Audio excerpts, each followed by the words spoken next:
नमस्कार, स्वागत है आपका न्यूज़ 18 के डिजिटल प्लेटफ़ॉर्म पर और आज हम बात करेंगे गोल्ड के ऊपर क्योंकि देखिए त्योहारी सीज़न जो है वो अब खत्म होने को आ रहा है, लेकिन गोल्ड के प्राइसेज़ वो कभी ऊपर जाते हैं, कभी नीचे जाते हैं। दर्शकों के मन में बहुत सारे सवाल हैं कि इन्वेस्ट करें, ना करें।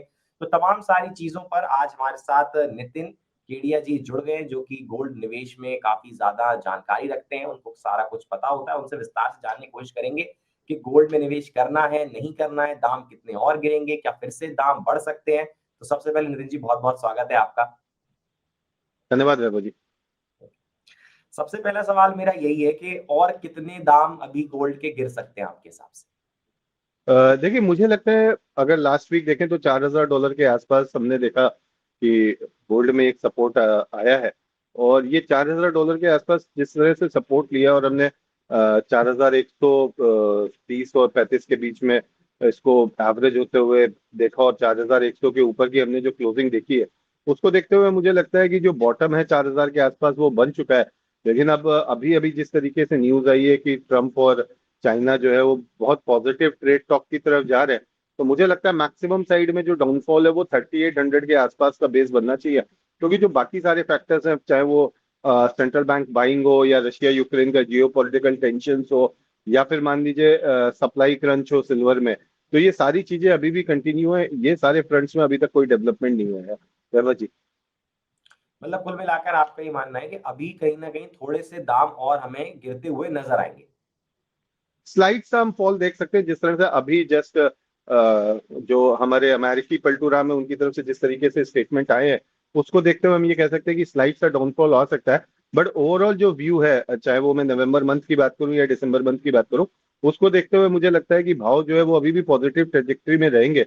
और अगर 2026 की बात करें तो हम 1,50,000 1,60,000 तक के भाव सोने में बनते हुए देखेंगे।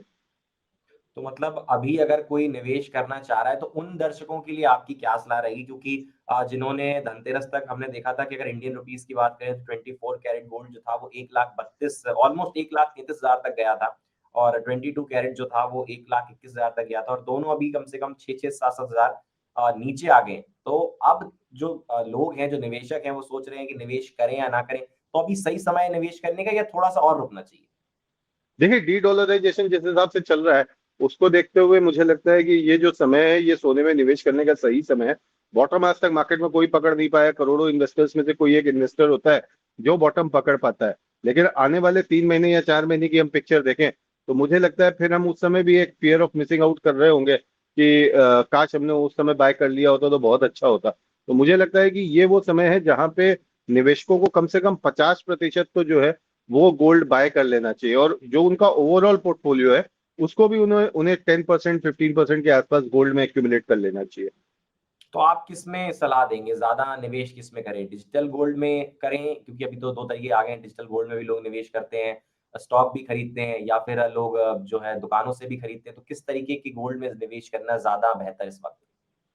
देखिए डिजिटल गोल्ड जो है वो एक अनरेगुलेटेड एरिया है और ये एक पुराने जमाने की चिट फंड स्कीम टाइप का हम ये कह सकते हैं कि एक सिस्टम है जिसमें लोगों को जो है वो ल्योर किया जा रहा है गोल्ड की तेजी का फायदा उठा के। रेगुलेटेड स्पेस में आप इन्वेस्ट करें, चाहे आप ईटीएफ के माध्यम से इन्वेस्ट करें, चाहे आप फिजिकल गोल्ड के माध्यम से इन्वेस्ट करें या आप गोल्ड बीस के माध्यम से इन्वेस्ट करें। और जो सबसे बेस्ट होता है, बेस्ट वही चीज होती है निवेश की जो आपकी आंखों के सामने हो। तो मुझे लगता है कि यदि आप दुकान से फिजिकल गोल्ड लेके परचेस करते हैं तो दैट इज बेस्ट, उससे बेस्ट कुछ भी नहीं है। हाँ ये जरूर है कि 3% जीएसटी का आपको उस केस में लॉस होता है। लेकिन नितिन जी क्योंकि मिडल ईस्ट में काफ़ी सारी टेंशन चल रही है और उसी की वजह से जो है उछाल और गिरावट गोल्ड के प्राइसेस में आ रही है। अब आगे क्या होगा, कैसी परिस्थितियाँ बनेंगी वो तो वक़्त ही बताएगा। लेकिन अभी आपने थोड़ी देर पहले ज़िक्र करा कि 1,50,000 1,60,000 तक भी जा सकता है। तो आपको लगता है कि 2026 तक 1,60,000 तक भी जा सकता है? क्योंकि अब 26 आने में देखिए ज़्यादा समय नहीं। अ, वैभव जी देखिए 1,000 टन गोल्ड की जो बाइंग है वो सेंट्रल बैंक्स करने जा रही हैं। सेंट्रल बैंक्स क्यों गोल्ड की बाइंग कर रही हैं? क्योंकि 2 साल पहले जब रशिया और यूक्रेन में वॉर हुआ था तो रशिया के स्विफ्ट पेमेंट्स के ऊपर जो है वो यूएस ने रोक लगा दी थी। तो उसके पहले किसी भी देश को अपना फॉरेक्स रिजर्व जो रखना होता था तो वो सेफ हेवन के लिए उसका मैक्सिमम हिस्सा डॉलर में रखते थे। लेकिन जिस तरीके से ये प्रॉब्लम के टाइम पे रशिया का स्विफ्ट पेमेंट रोका गया तो सभी देशों के जो ट्रेजरीज थी उनके अंदर एक चिंता आ गई कि अगर कल को हमें भी कोई संकट आता है तो क्या जो हमारा डॉलर रिजर्व है, जो हमारे पास यूएस के बॉन्ड्स है, क्या हमें उसका पेमेंट मिलेगा। तो जब उनको लगा कि उनके साथ भी ऐसा हो सकता है, तो तमाम देशों ने जो यूएस ट्रेजरी है उसको धीरे धीरे डंप करना शुरू किया। अब देखिए, आप यूएस ट्रेजरी बेचो या कुछ भी बेचो, आपके हाथ में आता है डॉलर। जो रिस्क यूएस ट्रेजरी के साथ है वही रिस्क डॉलर के साथ है, क्योंकि उसकी भी वैल्यू धीरे धीरे कम होती जाएगी। तो अब बाकी एसेट क्लासेस की बात करें तो इक्विटीज को आप फॉरेक्स रिजर्व में एक लेवल से ज्यादा रख नहीं सकते, 1% या 2%। बाकी किसी करेंसी के ऊपर कोई ट्रस्ट बचा नहीं, या हम इसको ये कह सकते हैं फिएट करेंसीज। तो अब ऐसे समय में जब सब कुछ फेल होने जैसा दिखे या किसी भी चीज पे ट्रस्ट नहीं हो, तो आपके पास एक ही चीज आती है, वो है गोल्ड। तो इसलिए जो सेंट्रल बैंक है उन्होंने इस साल गोल्ड में बाइंग करी, लास्ट ईयर बाइंग करी, और नेक्स्ट ईयर का जो वर्ल्ड गोल्ड काउंसिल ने आंकड़ा दिया है वो 1,000 टन का दिया है। अब आप अगर इसको सिंपल शब्दों में समझना चाहें तो प्रधानमंत्री जी ने जिस समय नोटबंदी की घोषणा करी थी, उस घोषणा के तुरंत बाद, मतलब विद इन 10-15 मिनट्स, भारतीय बाजारों में देखा गया था जो सोने की कीमत थी वो 29-30 हजार रुपए से बढ़ के 50,000-55,000 विद इन मिनट्स हो गई थी। क्यों हो गई थी? क्योंकि करेंसी जो हमारी चलन में थी वो करेंसी बंद हो गई थी। अब जब करेंसी बंद हो गई तो लोगों के दिमाग में क्या है कि सोना ही एक ऐसी चीज है जो बचा सकता है, तो हर कोई सोना लेने भागा। सिमिलरली अभी डी डॉलराइजेशन का समय है। जो अगर मेरे पास डॉलर पड़े हुए हैं, मुझे पता है कि ये प्रॉब्लम के टाइम पे ये डॉलर मेरा सहारा नहीं बनेंगे, तो मुझे वो डॉलर निकालने हैं, और वो डॉलर निकाल के मुझे किसी और एसेट क्लास में डालने हैं। तो जब मैं किसी और एसेट क्लास की बात करता हूँ तो गोल्ड से ज्यादा सुरक्षित किसी को भी पूरे विश्व में नहीं लग रहा है आज की डेट में। तो मतलब ये जो सेंट्रल बैंक इतना सारा गोल्ड जब बाय करने जा रहे हैं उसकी वजह से कहीं ना कहीं आपको लग रहा है कि ये अभी और शूट अप करेगा, तो जो लोग अभी निराश हो रहे हैं धनतेरस पर खरीदने के बाद, उनको लग रहा है कि 1,50 की बात चल रही थी, आपके हिसाब से ये जाएगा 1,60 तक? बिल्कुल बिल्कुल सर, 1,50 1,60 जाएगा। और देखिए, गोल्ड और सिल्वर जो है वो ऑलमोस्ट एक साथ ही चलते हैं। और आप देखिए, 10 दिन पहले, धनतेरस के 7-8 दिन पहले की शायद बात है, 7-8 दिन पहले जो स्थिति चल रही थी वो ये थी कि लोग पैसा लेके हाथ में घूम रहे थे और चांदी उनको नहीं मिल रही थी, या हम्म। गोल्ड जो है उसकी भी सप्लाई क्रंच थी। तो हम्म। नोटबंदी के बाद मुझे लगता है कि ये ऐसा पहली बार मैंने देखा है। तो जब इस तरह की सिचुएशन हो तो आप समझ लीजिए कि जो एसेट क्लासेस हैं या पर्टिकुलर जो कमोडिटीज है उनके प्राइस शूटअप होने के अलावा कोई और दूसरा रास्ता बचता नहीं है। नहीं, लेकिन क्योंकि जैसे मिडिल ईस्ट की जो आप बात कर रहे हैं, रशिया यूक्रेन की बात हुई, ट्रम्प की बात हुई, चाइना की बात हुई, अगर जो पॉजिटिव ट्रेड की बात हो रही है, अगर इन लोगों के बीच में समझौते थोड़े ठीक बैठ जाते हैं, एक दूसरे की बात मान लेते हैं, तो फिर ऐसा भी तो हो सकता है कि गोल्ड का प्राइस गिर जाए थोड़ा सा। देखिए, शॉर्ट टर्म में करेक्शंस आते रहेंगे, इसमें कोई मतलब मना ही नहीं है। 5-7% के करेक्शंस आने आते रहेंगे। अब वैभव जी, समस्या क्या हो गई है कि आज हम $4,200 $4,300 के आसपास खड़े हुए हैं, या अगर हम बात करें तो 1,20,000 के आसपास भारतीय बाजारों में 1,25 के आसपास सोना तय ट्रेड हो हम्म। रहा है। अब जब 5% करेक्शन की बात होती है तो प्राइसेस जो है वो सीधे 6,000 7,000 हो जाते हैं। अब वो 5% करेक्शन पहले भी एक दिन में आते थे, अभी भी हमने एक दिन में आते देखे। देखिए, अब 6,000 7,000 का मतलब सीधे सीधे ये हो जाता है कि मेरे पास 10 किलो गोल्ड पड़ा है, तो मुझे लगता है 70 लाख रुपए सीधे सीधे चले गए। तो अब हम्म। जो करेक्शन की डिग्री अमाउंट टर्म्स में होगी वो थोड़ी सी ज्यादा होगी। करेक्शन आते रहेंगे। देखिए, कोई भी चीज का जो मूवमेंट है वो कभी भी लीनियर नहीं रहता, और अगर लीनियर रहता है तो उससे रिस्की कुछ भी नहीं है किसी भी एसेट क्लास में। तो इस स्थिति में गोल्ड बढ़ता रहेगा। थोड़े बहुत करेक्शन जब इस तरह की खबरें आएंगी कि टैरिफ के ऊपर कंट्रोल हो रहा है, या मान लीजिए ट्रंप जो है वो नोबेल प्राइज की तरफ एक कदम उन्होंने और बढ़ा दिया अगले नोबेल प्राइज के लिए, रशिया यूक्रेन में शांति करा के या मिडल हम्म। ईस्ट में शांति करा के, तो हम ये देख सकते हैं कि गोल्ड में थोड़े बहुत करेक्शंस आए। लेकिन वैभव जी, बड़ा मुश्किल है कि अमेरिका जो है वो शांति करवाए, क्योंकि हम्म। आज तक जितने भी विश्व में युद्ध हुए हैं पिछले 50-60 सालों में, उसमें कहीं ना कहीं उसके पीछे जो बीज बोया गया है वो अमेरिका द्वारा ही बोया गया है। तो बहुत मुश्किल है ऐसा कि अमेरिका जो है वो शांति कराए। और 8,500 टन का गोल्ड जो है वो यूएस लेके बैठा है, उसको भी ऊपर के भाव पे उस गोल्ड को रीवैल्यू करना है, ताकि जो उसका डेट वर्सेस एसेट रेशियो है वो भी थोड़ा बेटर हो जाए। नहीं, चलिए ठीक है, आपने क्योंकि बात की कि अब अमेरिका तो हर बार जो है शांति उस तरीके से कराता नहीं है। अब देखिए नितिन जी, एक जो बड़ा तबका है हमारे देश में, भारत देश में, वो है मिडिल क्लास, और वही लोग ज्यादा गोल्ड में परचेज करते हैं। जो अपर क्लास के लोग होते हैं वो और अन्य चीजों में ज्यादा निवेश करते हैं, लेकिन जो मिडिल क्लास व्यक्ति होता है वो वहां पे एक मानसिकता होती है कि सोना खरीद के रख लो, शादी ब्याह में काम आएगा, आगे कुछ समस्या आई तो उसमें काम आएगा। तो मिडिल क्लास के लिए आज के दिन, अगर जैसे मैं आज एक आम आदमी के तौर पर अगर आज आपसे एक सवाल पूछूं कि मैं आज नितिन जी निवेश करना चाहता हूं, तो कितना निवेश मेरे लिए सही रहेगा, और क्या मुझे आज ही कर लेना चाहिए या फिर और 10-5 दिन इंतजार करना चाहिए? वैभव जी देखिए, मैं एक राष्ट्रीय ज्वेलरी एसोसिएशन का राष्ट्रीय महासचिव हूँ, तो मुझे ये बात कहनी नहीं चाहिए, लेकिन over the period of time आप जब 20-25 साल की बात करते हैं, तो गोल्ड जो है वो वेल्थ क्रिएशन टूल नहीं है। गोल्ड कभी भी आपको वेल्थ जो है वो क्रिएट करके नहीं देगा। उसका टूल, आपके पास जो बेस्ट टूल होता है वो इक्विटीज होती हैं, अगर आप अच्छे स्टॉक्स में इन्वेस्ट करते हैं तो। गोल्ड क्या करता है, इट्स एन इंश्योरेंस प्रोडक्ट, कि जब कुछ नहीं चलता है तब गोल्ड चलता है आपका। प्लस आपको रात में, पूरे विश्व में आपको 24 घंटे में कहीं भी पैसे की जरूरत पड़ जाए, तो आप गोल्ड को वहां की लोकल करेंसी के साथ आप चेंज कर सकते हो। और गोल्ड का एक पैमाना रहा है, जब नहीं चलता है तो 10-10 साल नहीं चलता। अब आज भी अगर आप देखेंगे तो पिछले 20-25 साल का जो रिटर्न गोल्ड का निकल के आता है वो 11% के आसपास आता है। यानी 10 साल नहीं चला, 10 साल के बाद हमने देखा कि इन लीनियर रिटर्न आ गए, तो 15 साल का एक एवरेज बन के आ गया। तो कभी भी आप जो मिडिल क्लास है उसको 20% से ज्यादा गोल्ड अपने पोर्टफोलियो में कभी भी नहीं रखना चाहिए। आपको 15 से 20% ही गोल्ड रखना चाहिए। तो 15 से 20% देखिए नितिन जी के हिसाब से, जो भी दर्शक हमें देख रहे हैं, उनकी सलाह यही, उनकी जानकारी के हिसाब से यही कि 15 से 20% तक आप निवेश करें, अपने पोर्टफोलियो में रखें।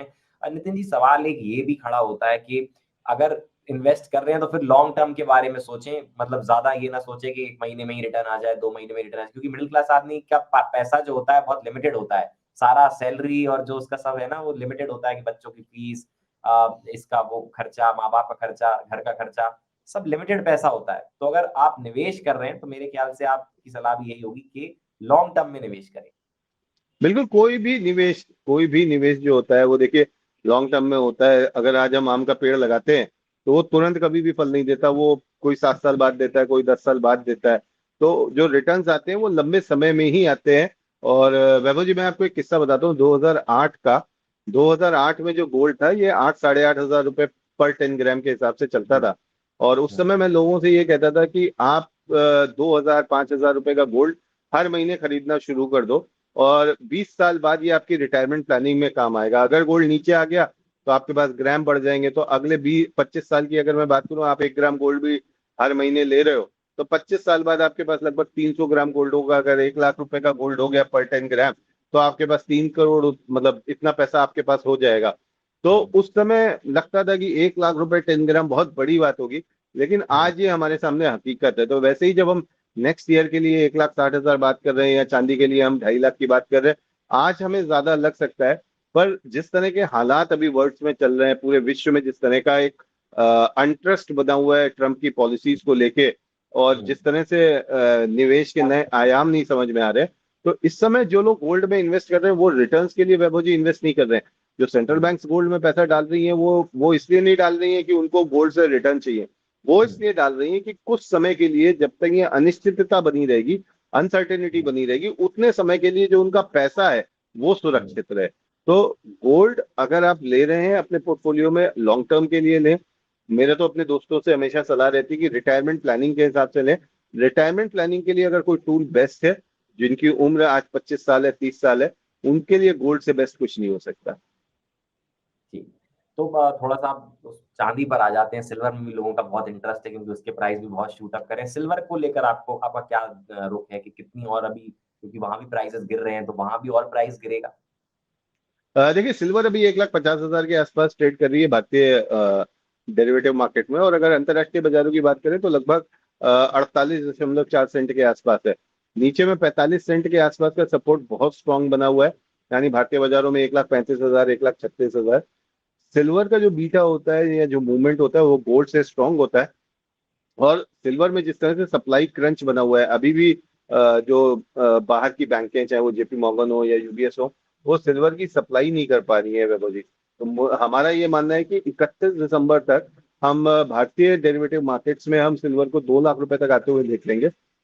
और नेक्स्ट ईयर में जो है वो हम 2.5 लाख, 2.75 लाख रुपए के आसपास चांदी को आते हुए देखेंगे, क्योंकि चांदी जो है वो लंबे समय तक अंडर वैल्यूड रही। 1980 में अगर हम बात करें तो गोल्ड जो था वो $800 था, आज $4,000 हो गया है। उस समय सिल्वर का हाई लगा था $51, $50 के आसपास। आज भी सिल्वर जो 45 साल बाद है वो $50 के आसपास ही ट्रेड कर रही है। लेकिन अभी हमने 45 साल के भाव में ब्रेकआउट आते हुए देखा है। तो हमारा ये मानना है कि ये जो ब्रेकआउट आया है ये इसको सडनली 2 लाख और 2.5 लाख के लेवल पे कब पहुंचा देगा ये हमें पता भी नहीं चलेगा। इसीलिए हमने लोगों से आग्रह किया हुआ है कि आप हर महीने 10 ग्राम का ही आप भले सिल्वर का कॉइन खरीदे, लेकिन आपका हम्म। जो सिल्वर का इन्वेस्टमेंट है उसको कंटिन्यू रखें।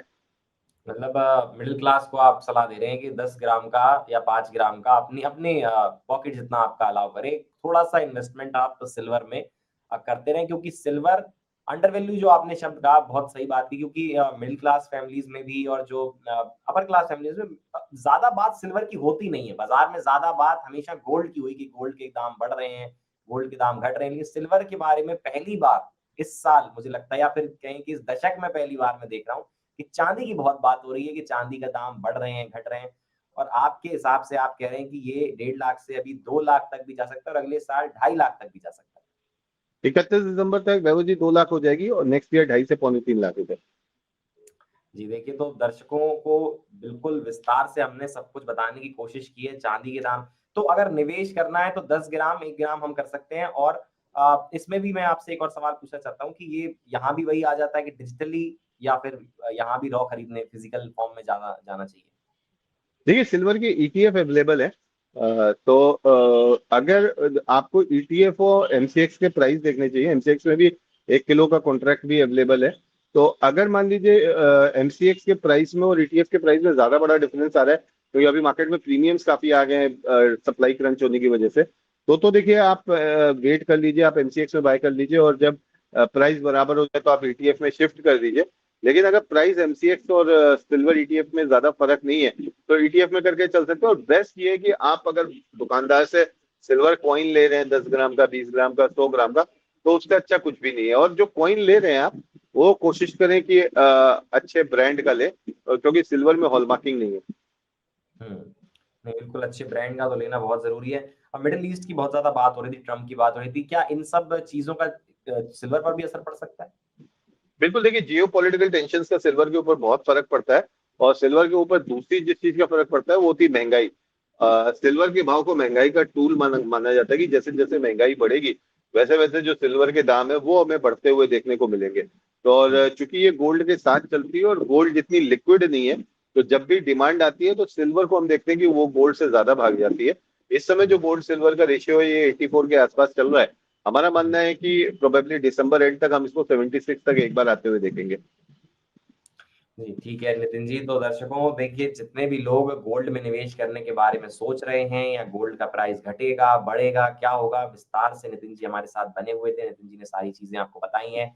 कितना निवेश आप महीने में कर सकते हैं ये भी एक अनुमानित उन्होंने बताया है, जितना आपका पॉकेट अलाउ करे उतना निवेश करिए। लेकिन निवेश नितिन जी के हिसाब से जरूर करिए, क्योंकि आने वाले समय में ये और बढ़ेगा। तो अगर धनतेरस पर आपने खरीदा है और पैसा आपका थोड़ा सा भी कम दिखा रहा है तो घबराने की बात नहीं है, ये और बढ़ने वाला है, जो कि अनुमान लगाए जा रहे हैं। जी बहुत बहुत शुक्रिया आपका हमारे साथ जुड़ने के लिए और तमाम थैंक यू सर। जानकारी साझा करने के लिए। नमस्कार।